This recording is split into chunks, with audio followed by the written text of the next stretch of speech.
이제 오늘 성경 그 구절은 이제 에베소 교회에 보내는 편지 중에서 매우 잘 알려져 있는 구절 16절입니다. 세월을 아끼라 내가 아까니라. 그러니까 앞절에 보게 되면 사도 바울은 에베소 교회 교인들에게 그런즉 어떻게 행동할지를 주의하라고 합니다. 그래서 그런즉 어떻게 행동할지를 주의하라는 얘기는 앞에 나와 있는 11절과 14절의 얘기입니다. 11절과 14절의 얘기인데 이 11절과 14절에서 간략히 정리가 되는 사도 바울은 이 하나님을 기쁘게 하는 성도는 어떻게 행동하는가에 대해서 합니다. 그걸 얘기해놓고 그런즉 그렇게 행동하라라는 것입니다. 여기서 정확히 얘기할 좀 더 정확히 얘기해서 그렇게 행동하지 말라라고 얘기합니다. 어떻게 그렇게 하지 말라면 옳지 않은 일에 참여하는 것을 옳지 않은 일에 참여하지 말라라고 합니다. 이 옳지 않은 일을 얘기하면 이 성경 구절에 보면 당시 이방인들이 행했던 우상 숭배나 여러 가지 방탕함 이런 것을 얘기합니다. 사도 바울은 그것에 대해서 그렇게 얘기하고 나서 뭐냐면 이것은 이 어둠을 피하고 주의 선을 따르는 일이다 라고 얘기합니다. 그러면서 그는 잠자는 성도에게 예수 그리스도의 빛으로 깨어날 것을 권면합니다. 이제 이 구절은 뭐로 이어지냐면 오늘 읽었던 15절과 17절로 이어집니다. 제가 읽겠습니다. 그런즉 너희가 어떻게 행할지를 자세히 주의하여 지혜 없는 자같이 하지 말고 오직 지혜 있는 자같이 하여 세월을 아끼라 때가 악하니라. 그러므로 어리석은 자가 되지 말고 오직 주의 뜻이 무엇인가 이해하라. 사도 바울은 뭐라냐면 그 주의 빛으로 행할 때, 그러니까 그렇게 행하지 않고 그리스도 안에서 행할 때, 빛으로 행할 때 지혜 없는 자같이 하지 말고 지혜 있는 자같이 하랍니다. 이 성경을 보게 되면 지혜에 관한 얘기가 되게 많이 나옵니다. 이 지혜 있는 자와 지혜 없는 자의 차이는 무엇일까? 성경은 이 지혜에 대해 강조하면서 미련한 자, 이 어리석은 자에서 비판합니다. 이 성경에서 말하는 지혜는 사실 단순히 머리가 좋은 것을 얘기하는 것은 아닙니다. 이 성경에서 이제 우리가 단순히 머리가 좋은 것은 이제 물론 그 단어가 그런 의미는 아니지만 지식과 관련된다고 생각하시면 됩니다. 많이 아는 것. 그게 이제 머리가 좋고 나쁘고 입니다. 이 지혜는 뭐냐면 우리가 지난 시간 영혼육에 대해서 말씀드린 적이 있을 것입니다. 육을 사는 사람은 어떻습니까? 우리가 기본적인 것을 내어 사는 사람. 그렇기 때문에 쉽게 유혹에 넘어갈 수 있고 하나님 저버릴 수 있는 것. 그게 육으로 사는 사람이었습니다. 혼으로 사는 사람은 무엇이었습니까? 우리가 자신의 의지로 사는 사람. 물론 자신의 의지로 사는 사람은 육으로 사는 사람보다는 제어도 잘하고 잘합니다. 그러나 자신의 의지가 옳지 않은 방향으로 이어질 때 혹은 자신의 의지가 무너질 때는 이 사람도 육으로 사는 사람과 같은 결말을 당할 수가 있습니다.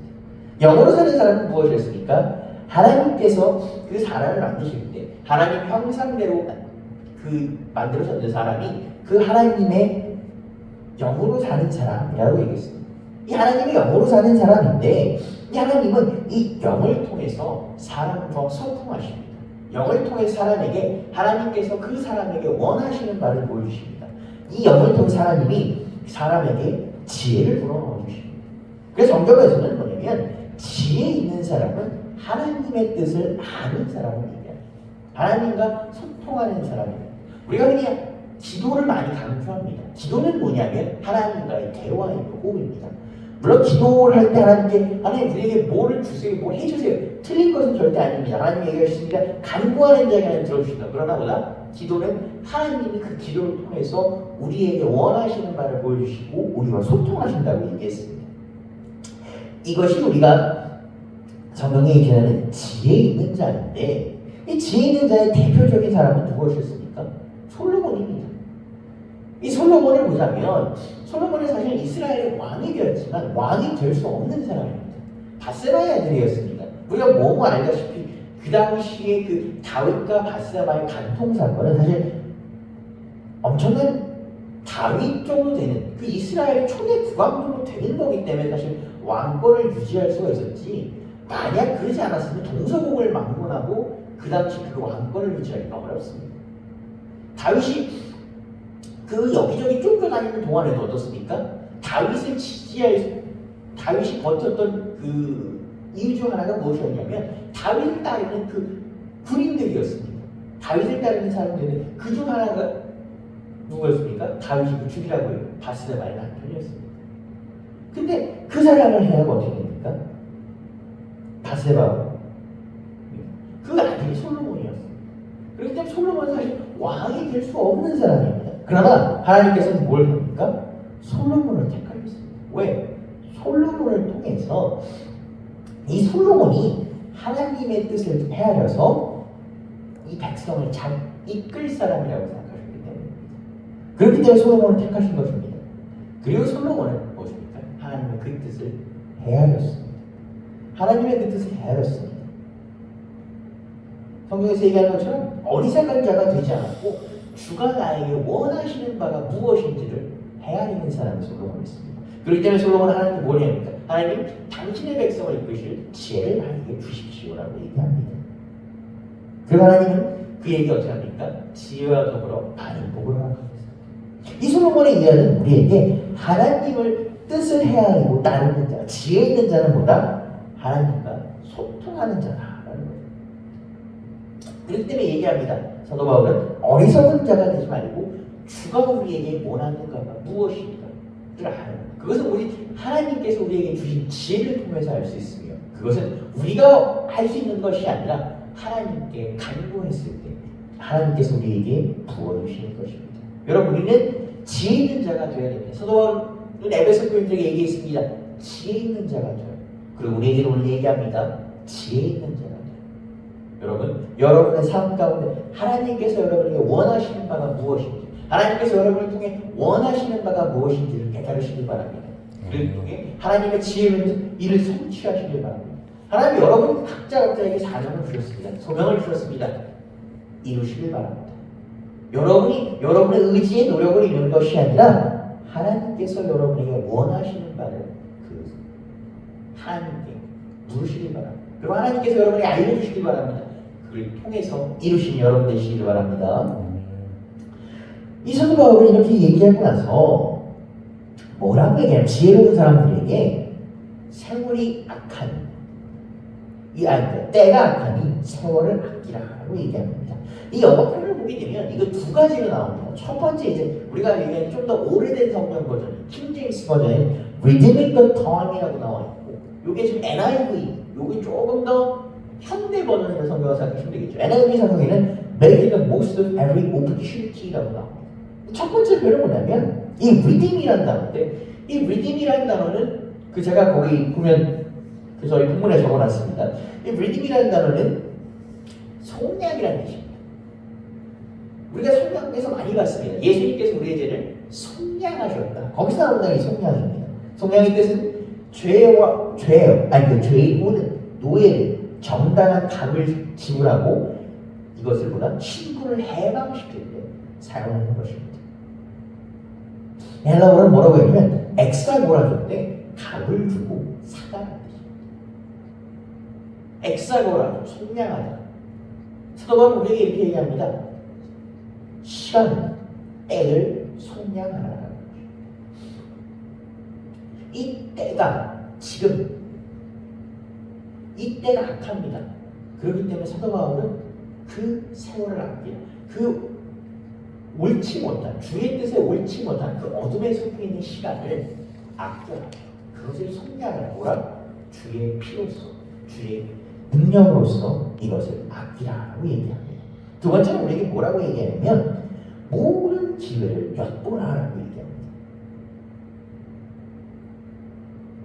사도 바울에게 분명히 얘기합니다.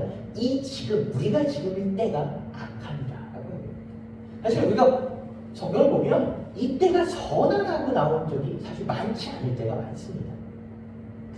거의 많지를 않습니다. 대부분에 보면 많은 선지자들과 많은 사람들이 때가 악하다는 표현을 많이 합니다. 성경을 보자면 그런 생각이 도대체 때가 선할 때가 어디였을까?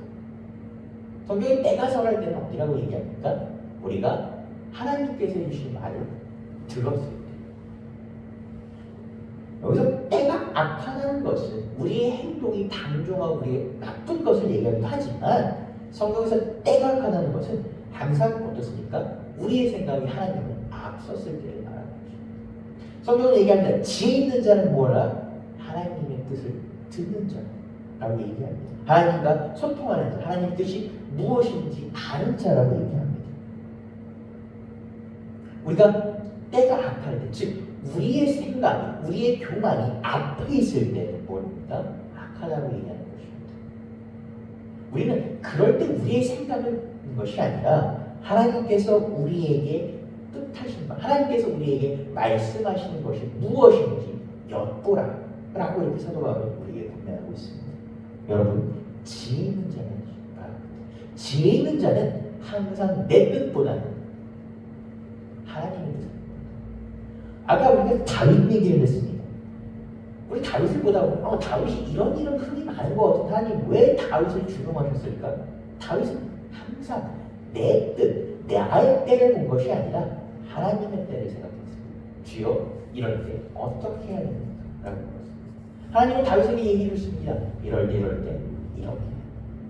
다윗은 그 10년의 시간 동안, 떠도는 시간 동안 사실 다윗이 얼마나 많은 생각이 들었겠습니까? 그런데 그는 항상 그때 어떻게 했습니까? 그럴 때 악한 때로 가지 않았습니다. 항상 여러 가지 중에 가장 좋은 것, 가장 선한 것을 봤습니다. 가장 좋은 것, 가장 선한 것이 무엇이었습니까? 하나님께서 다윗에게 말씀하시는 것이었습니다. 여러분, 다윗과 같이 행동하십시오. 지혜 있는 자 같이 행동하시기 바랍니다. 하나님께서 그때 여러분에게 가능성을 부어 주실 것입니다. 이어지는 9절의 사도 바울은 술 취하지 말라고 얘기합니다. 에베소서 5장 18절에서 21절 읽겠습니다. 술 취하지 말라. 이는 방탕한 것이니 오직 성령으로 충만함을 받으라. 시와 찬송과 신령한 노래들로 서로 화답하며 너희의 마음으로 주께 노래하며 찬송하며 범사의 우리 예수 그리스도 이름으로 항상 아버지 하나님께 감사하며 그리스도를 경외함으로 피차 순종하라. 얘기합니다. 술 취하지 말라는 거죠. 이것은 문자 그대로 정말로 그 술 취하지 말라. 우리가 얘기를 합니다. 그런데 이것은 그것 이상의 의미가 있습니다. 이것은 무엇입니까? 연결돼서 가면 뒤에 있는 성령 충만과 관계합니다. 우리가 술 취하는 것, 즉 우리가 성령에 충만한 것이 아니라 다른 무언가에 취해 있다. 여기서 직접적으로 육체적 방종이 될 수도 있고, 혹은 우리가 영적 타락일 수도 있고, 여러 가지를 말하는 겁니다. 다른 것에 취해 있다면, 다른 것에 뺏겨 있다면 우리가 성령 충만을 썼다. 즉 하나님께서 우리에게 부어주시는 그 성령이 우리 가운데 임할 수 없다는 것을 말합니다. 우리가 성령 충만, 우리가 지난 시간 성령과 성령 충만이 뭔지를 봤습니다. 성령은 무엇이었습니까? 우리가 우리 마음에 팍팍한, 우리가 그 마음에 그 말씀이 우리 가운데 들어와야 되는데 그것이 들어오지 못할 때 그것을 부드럽게 갈아주는 재미 같은 역할이었습니다. 성령 충만함은 무엇이었습니까? 하나님께서, 예수께서 소천하실 때 제자들에게 얘기했던 그 성령이 너희 가운데 함께하리라 라고 했을 때 그 성령이 제자들 간에 함께하였고 그들이 성령이 충만을 했을 때 그들은 어떻게 됩니까? 이전과는 다른 삶을 살았습니다. 그들은 예수 그리스도가 그리스도임을 고백하는 삶을 살았습니다. 이것이 성령 충만한 삶이고 이것이 성령이었습니다. 그런데 우리가 술 취하는 것, 다른 것에 취해 있으면 성령이 우리 가운데 임하지 못합니다. 성령이 우리 가운데, 우리 삶 가운데 이끌지를 못합니다. 성령이 그것을 이끄는 것이 아니라 다른 것들이 우리 삶을 좌지우지하려고 합니다. 우리가 하고 싶은 것, 우리의 생각, 우리의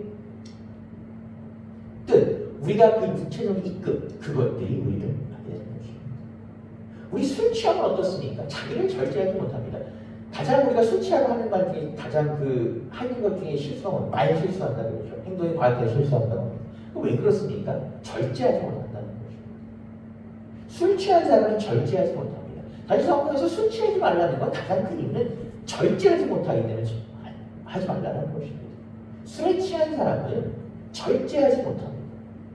그저 육체가 이끄는 대로 행동하기 때문에 성령에서 술 취함을 금하는 것입니다. 성령에 충만한 사람은 어떻습니까? 술 취하는 사람과는 전혀 다른 모습을 보입니다. 자기를 절제할 줄 압니다. 하나님께서 성령이 충만하면 예수 그리스도 안에서 우리가 내가 어떤 행동을 해야 될지 분별할 때 앞서 말했던 지혜 있는 사람은 어땠습니까? 하나님께서 나에게 원하시는 바가 무엇인지를 아는 사람입니다. 사도 바울은 이어지는 구절에서 이 성령 충만한 사람들이 어떤 삶을 사는가에 대해서 얘기합니다. 첫 번째는 뭐합니까? 찬송하는 삶을 사는 겁니다. 이 시와 찬미와 신령한 노래로 하나님을 찬송하는 겁니다. 이 하나님을 찬송하는 것, 하나님을 찬양하는 것, 그것은 무엇입니까? 우리 가운데, 우리 삶 가운데 주관하시는 이가 하나님임을 고백하는 것입니다. 우리의 삶을 이끌어 주시는 이가 하나님임을 고백하는 것입니다. 하나님, 우리 삶 가운데 하나님의 영광이 드러나는 것입니다. 하나님의 영광이 드러난다는 것은 하나님께서 비록 우리 눈에 보이지 않습니다. 하나님이 어디 계시나 우리 눈에 보이지 않습니다. 그러나 그 하나님이 계신다는 걸 고백하는 것입니다. 하나님이 삶 가운데, 우리 삶 가운데 함께 하시는 고백하는 사람은 어떻습니까? 내 뜻대로 사는 사람이 아니라 하나님께서 우리에게 이끄시는 삶대로 사는 사람입니다. 하나님은 우리에게 원하시는 것이 무엇입니까? 두 번째, 사도 바울은 우리에게 뭐합니까? 감사하는 삶을 살아갑니다. 항상 아버지께 예수 그리스도의 이름으로 감사합니다. 우리가 범사에 감사합니다. 우리의 삶 가운데 감사하는 것입니다. 참 사람이 불평을 하다 보면 그 불평 끝도 없습니다. 여기서는 열에서 기분이 나쁘고 열에서 기분이 나쁘고 참 그 불평을 시작하면 한도 끝도 없습니다.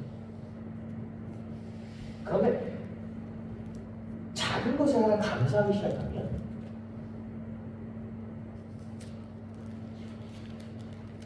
그 감사가 또 다른 감사로 이어집니다.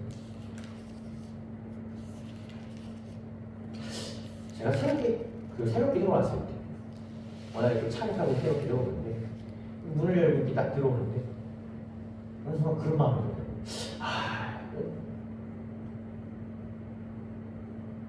참 하나님 앞에 이렇게 기도할 수 있는 감사한데 오늘 문을 이렇게 딱 들어 오늘 우리 교회가 너무 작은 거 오늘 이렇게 나 혼자 기도하는데 참 그런 거 참 사람은 참 없는 거 이런 생각이 계속 이어지더라고요. 이제 그런 생각을 털어보고 단상에 올라가야 돼요. 그런 생각이 이제 한 번에 이렇게 없어지니까 겨우겨우 이렇게 무릎을 올라는 가는데 마음 한편에서 계속 있겠죠. 근데 그러고 나서 이제 찬양을 하면 성경을 하는 이제 설교를 하는데 어느 순간 그러더라고요. 아무도 이렇게 없음에도 불구하고 이렇게 예배할 수 있어요.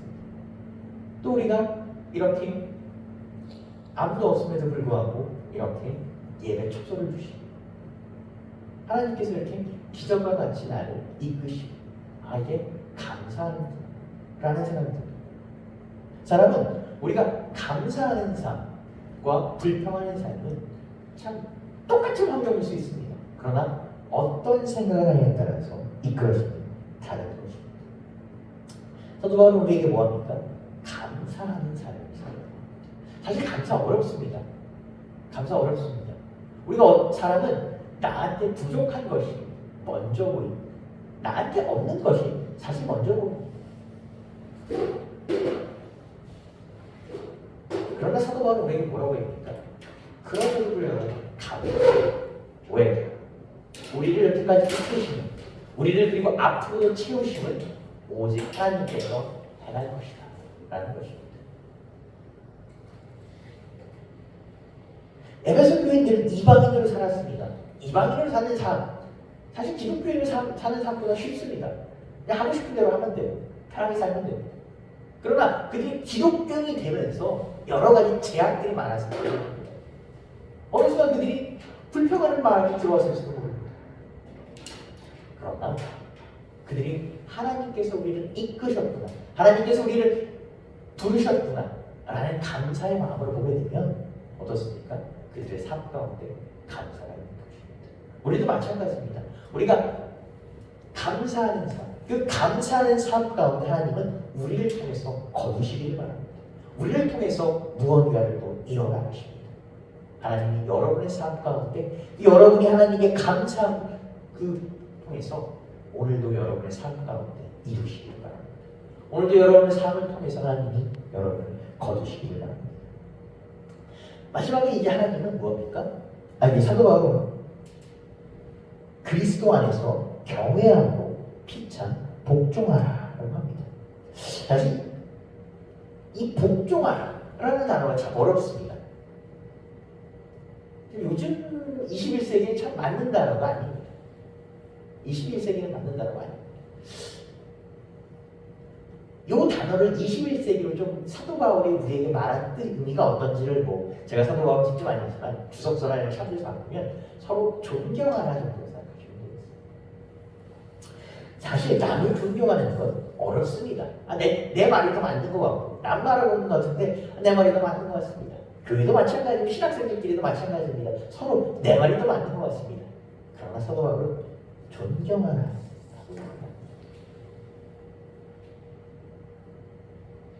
왜 존경합니까?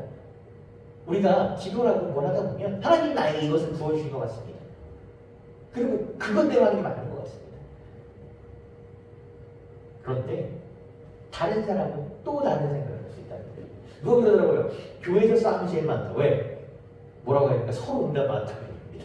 서로 하나님이 나의 뜻에 응답해 주셨다. 그러니까 네가 끄꿔야 된다라고 얘기한다고 합니다. 그러나 하나님은 우리 모두에게 똑같이 해주셨습니다. 그렇기 때문에 뭐합니까? 서로 존경하라는 것입니다. 뭐함으로써 그리스도를 경외하는 것. 남을 존경하는 거 어렵습니다. 어떻게 남을 존경합니까? 나부터 존경받아야지. 그러나 사도 바울이 얘기합니다. 그리스도를 경외할 거라는 것입니다. 우리는 예수 그리스도의 이름으로 모였습니다. 예수 그리스도의 이름으로 모였습니다. 예수 그리스도의 이름으로 모였는데 예수 그리스도는 어떤 삶을 사셨습니까? 예수 그리스도는 섬김 받는 삶이 아니라 섬기는 삶을 사셨습니다. 제자들의 발을 씻기셨습니다. 그 당시 누군가의 발을 씻긴다는 건 굉장히 신분이 낮은 사람이 하는 일입니다. 제자들이 활짝 놀랍니다. 어찌 주여 그러면 이런 일을 하십니까? 예수께서 말씀하십니다. 너희도 나와 같이 다른 일. 사도 바울은 얘기합니다. 이를 본받으라. 서로 존경하라는 것입니다. 왜? 때가 악하니. 악한 때는 어떻습니까? 지금 이거 얘기했던 건 다 반대로 하면 됩니다. 불평하는 삶을 삽니다. 서로 다투는 삶을 삽니다. 뭡니까? 하나님을 찬양하고 하나님께 돌리는 것이 아니라 내가 하는 것을 찾습니다. 그런 삶이라는 것입니다. 그런 삶은 무엇입니까? 하나님의 생각이 앞서는 삶이 아니라 내 생각이 앞서는 그런 때. 그런 때는 이 세 가지와 반대한다는 것입니다. 사도 바울이 얘기합니다. 그렇게 살지 않는 이방인처럼 살게 하는 그리스도인들은 때를 악하기 때문에 세월을 합니다. 어떻게 세월을 할게요? 그냥 시간을 보내라는 것이 아니라 주께서 속량하셨듯이 찬송하고 감사하고 서로 존경하는 삶으로 그리스도의 시간을 살아라는 것입니다. 우리로 하여금 그리스도의 시간을 살아라는 것입니다. 그것이 우리가 시간을 속량하는 방법이고 우리가 모든 기회를 엿보는 방법입니다. 사도 바울은 얘기합니다. 그리스도의 시간을 살아라. 참 어려운 얘기입니다. 이 땅에 두 발을 디디고 있는 인간인데 그리스도의 시간을 살아라. 어려운 얘기입니다. 그럼에도 사도 바울은 이렇게 얘기합니다. 그리스도의 시간을 살아라. 그 이전까지는 어떻습니까? 물론 바리새파로서 하나님을 되게 사랑하고 믿는다고 생각하는 사람이었습니다. 그러나 그는 그리스도의 시간을 사는 사람으로 자신했습니다. 그런 그가 변화를 통해서 그리스도의 시간으로 살려고 애를 쓰면서 변화된 자신을 보았고 에베소 교인들에게 그리고 우리들에게도 그리스도의 시간을 사는 그리스도의 시간을 사는 사람은 뭡니까? 예수 그리스도를 위해 사는 사람. 예수 그리스도를 위해 사는 사람은 앞서 얘기했던 지혜로운 삶, 주께서 우리에게 원하시는 삶을 사는 사람입니다. 오늘 이 구절은 다 이어지는 구절입니다. 지혜 있는 자의 행동과 시간을 아끼는 자의 행동은 어떻다? 예수 그리스도 안에서 주의 뜻대로 사는 삶. 참 어렵습니다. 주의 뜻대로 사는 삶 참 어렵습니다. 설교를 준비할 때도 참 고민될 때가 많습니다. 나는 성경 본문 이런 거 같은데 과연 이때가 이 성경 본문 해석이 내가 이렇게 생각한 것이 맞을 것인가? 기도하면서 이렇게 준비했는데 이 해석이 맞을까? 고민될 때가 많습니다. 여러분, 주의 뜻대로 살기 위해서 주님께 계속 간구해요. 주님은 우리에게 얘기하십니다. 깨어 기도하라. 성경에 보게 되면 지혜 없는 자 그리고 악한 때를 사는 사람들을 몇 가지 특징이 있습니다. 첫 번째, 이들은 뭐합니까? 기도하지 않는다고 합니다. 두 번째, 어떻습니까? 하나님의 말씀을 보지 않는다고 합니다. 그러니까 하나님은 우리에게 원하는 바가 뭔지를 들으려고 하지 않는다. 이런 사람들을 성경에서 보면 어떻게 묘사하냐면 눈이 어두워졌다. 성경에서 눈이 어두워졌다라는 것의 대표적인 묘사를 보게 되면 사무엘에 보게 되면 엘리 제사장을 볼 수가 있습니다. 엘리 제사장이 영적으로 이제 탁해져서 그의 눈이 어두워졌다. 눈이 어두워졌다는 엘리가 당시 나이가 많아서가 아니라 그가 더 이상 하나님의 때에 살지 않는다. 그가 더 이상 지혜로운 사람처럼 하나님의 뜻을 구하지 않는다. 사도 바울은 이렇게 얘기합니다. 앞서 얘기했던 11절 14절에서 깨어있습니다. 여러분, 주의 뜻에 깨어계시길 바랍니다. 주님은 오늘도 우리에게 말씀하시고 사무엘을 통해서 3번 부르셨습니다. 제가 언제 사무엘을 한번 설명한 적이 있는데 왜 하나님이 사무엘을 택해 부르셨는가?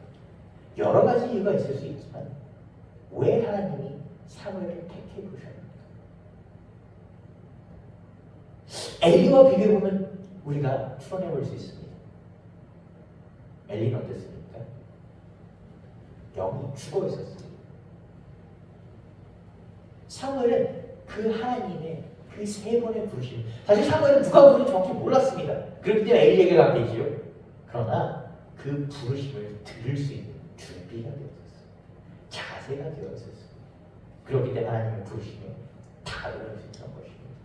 여러분, 하나님의 때에 깨어 계시기 바랍니다.